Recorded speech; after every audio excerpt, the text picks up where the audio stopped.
Oh, capitán, mi capitán. ¿Saben de dónde es eso? ¿Nadie lo sabe?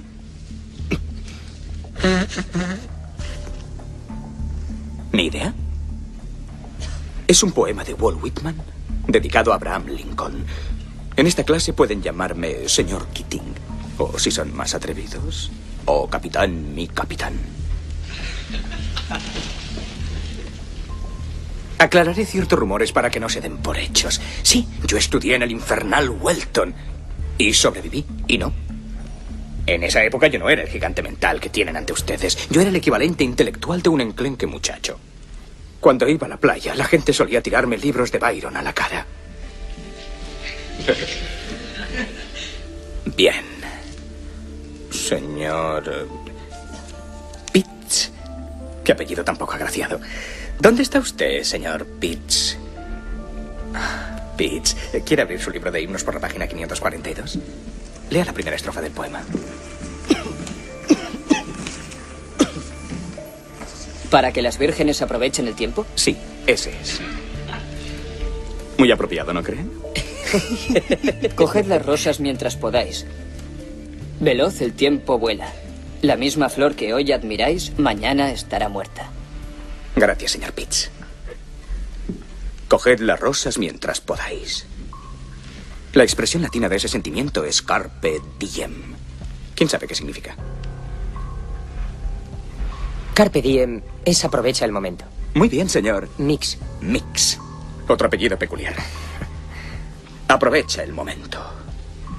Coged las rosas mientras podáis. ¿Por qué usa esa frase el autor? Porque tiene prisa. No. ¡Ding! Pero gracias por concursar. Porque seremos pasto de los gusanos. Porque lo crean o no, todos los que estamos en esta sala, un día dejaremos de respirar.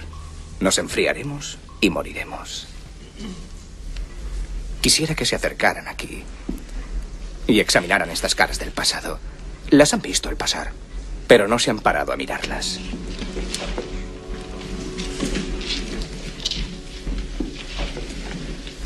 No son muy distintos a ustedes, ¿verdad? El mismo corte de pelo, repletos de hormonas igual que ustedes, invencibles como ustedes se sienten. Todo les va viento en popa. Se creen destinados a grandes cosas, como muchos de ustedes. ¿Creen que quizá esperaron hasta que ya fue tarde para hacer de su vida un mínimo de lo que eran capaces? Porque estos muchachos están ahora criando malvas, ¿comprenden, señores?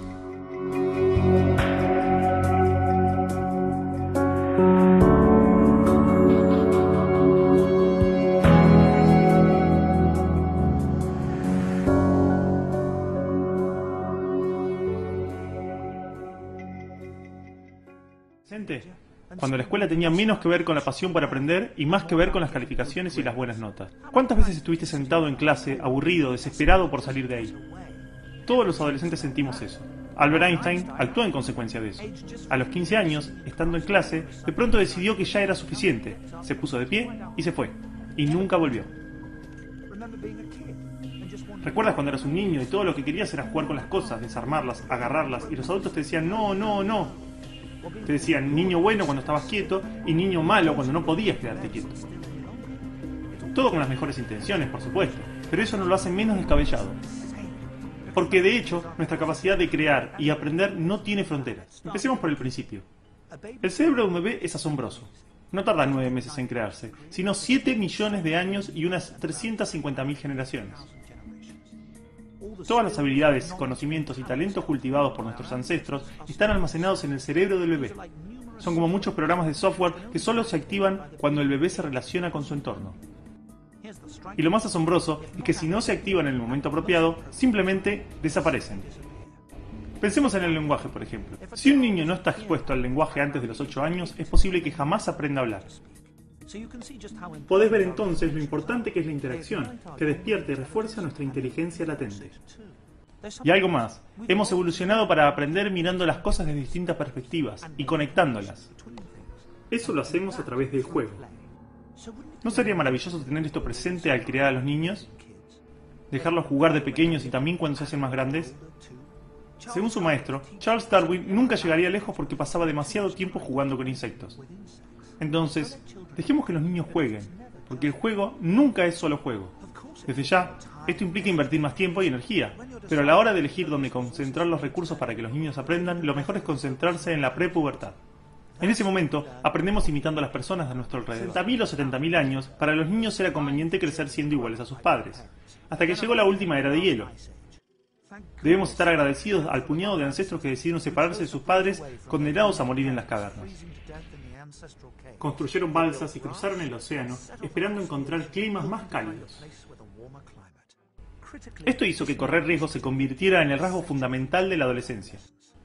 No deberíamos menospreciar la adolescencia, sino honrarla por lo que realmente es. La lucha decisiva, el momento en que la nueva generación desafía el status quo y genera nuevas formas de ser y pensar que garantizan nuestra supervivencia.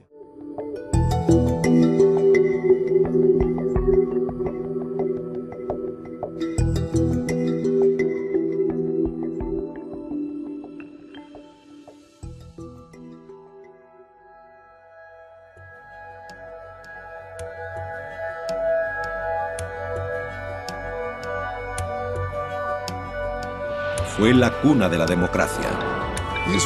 Estos muros de aquí son todo lo que queda de la vieja Cámara de Consejo, construida hacia el 500 a.C. Era un edificio muy sencillo, con paredes de ladrillos y una fachada de columnas orientada al sur, y en su interior una serie de asientos de madera para los miembros del Consejo.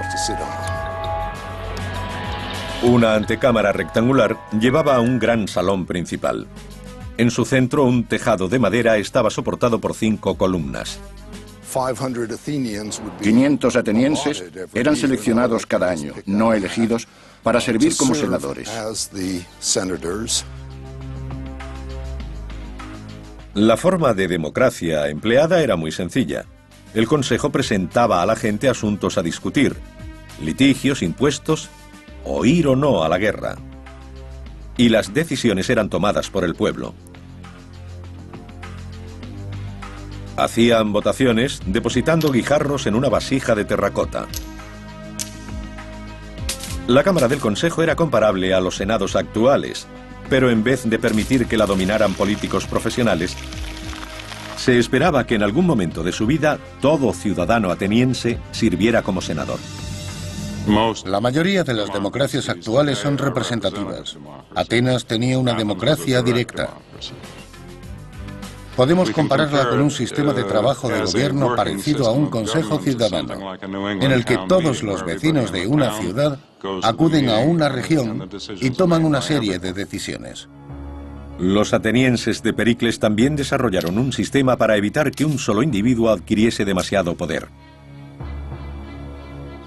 El ostracismo es algo que está en desuso y consistía en una especie de elección inversa en la que los atenienses tenían la oportunidad anual de expulsar a alguien de su cargo.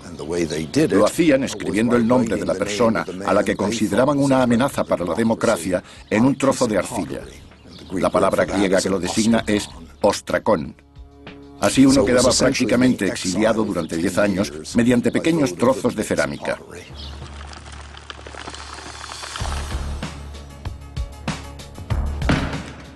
Un político podía ser enormemente popular entre la gente y al día siguiente sus activos podían ser congelados y quedar expulsado del país durante 10 años.